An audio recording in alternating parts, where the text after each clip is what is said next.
Very good morning, my dear all students. Welcome in online classes of Ocean Public School Mode. Myself Sunil Kumar, your science teacher. I hope all of you will be well and stay home, stay safe.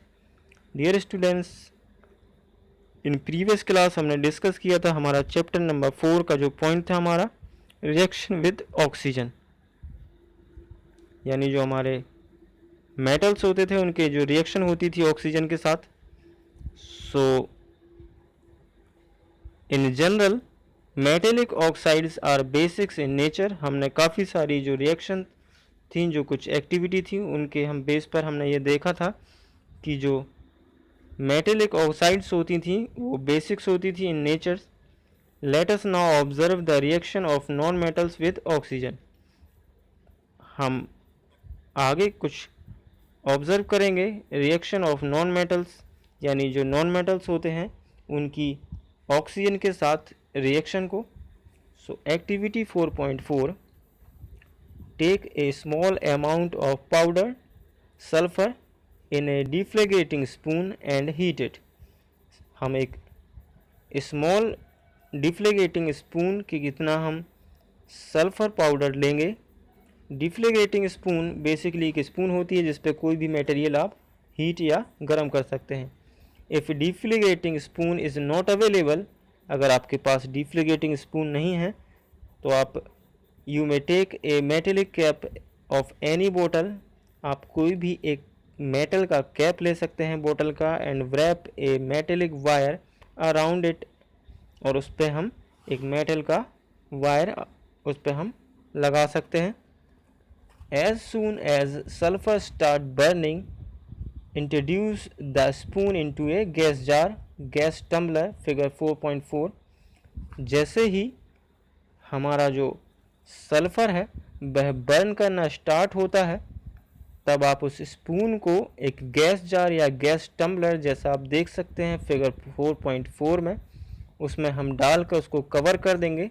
Cover the tumbler with a lid to ensure that the gas produced does not escape. और हम ये sure करेंगे कि जो हमारी gas है वह बाहर ना निकले. Remove the spoon after some time, कुछ टाइम बाद हम जो हमारी स्पून है उसको हम बाहर निकाल लेंगे. Add the small quantity of water into the tumbler and quickly replace the lid. कुछ समय बाद हम इसको निकाल के इस स्पून को हम उसमें कुछ वाटर जो है ऐड करेंगे और तुरंत बाद उसके जो उसका ढक्कन था उसको हम लगा देंगे. Shake the tumbler well, check the solution with red and blue litmus paper. कुछ समय बाद हम इसको शेक करेंगे इस टम्बलर को और हम चेक करेंगे इस सॉल्यूशन को red and blue litmus paper के साथ. तो क्या होता है आगे. The name of the product formed in the reaction of sulphur and oxygen is sulphur dioxide gas. तो जो प्रोडक्ट होगा हमारा, जो भी रिएक्शन के बाद जो फॉर्म्ड हुआ है, वह reaction of sulphur and oxygen. तो जो सल्फ़र और ऑक्सीजन की जो रिएक्शन से जो प्रोडक्ट हमारा जो फॉर्म्ड हुआ है उसको हम सल्फ़र डाइऑक्साइड गैस निकलती है उससे. When sulphur dioxide is dissolve in water, जब हम इसको वाटर से डिसॉल्व करेंगे, उसमें वाटर मिलाएंगे कुछ थोड़ा सल्फ़र डाइऑक्साइड में, तो जो सल्फ्यूरस एसिड जो है वो हमारा फॉर्म्ड होगा. The reaction can be given as follows. तो जो हमारी रिएक्शन बनेगी वह होगी sulphur dioxide SO2 plus water H2O. ये जो रिएक्शन है वो फॉर्म करेगी सल्फ्यूरस एसिड को H2SO3 को. The sulphurous acid turn blue litmus paper red.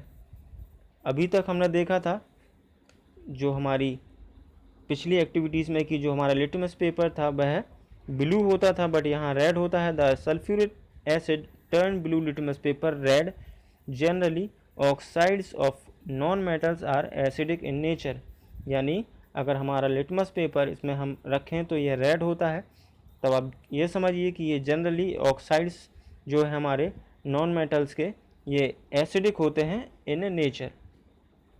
Recall the name of some of the laboratory acids and bases you have read in class 7th. ऊपर जो table है उसमें हमें जो बेस कुछ और कुछ एसिड्स जो लेबोरेटरी में हमने देखे अभी तक, note down their name in table 4.4, identify the metal or non-metal present in them which forms oxide with oxygen। और हमें यहाँ उनके नेम राइट करने हैं और हमें यह देखना है कि ये जो ऑक्साइड्स हैं वह किस किस मेटल से जो है ऑक्सीजन की रिएक्शन के बाद ये फॉर्म्ड हुए हैं। ओके, तो इसको आप फिल करिए, बाकी के पॉइंट्स हम नेक्स्ट क्लास में डिस्कस करेंगे। Good bye and best of luck.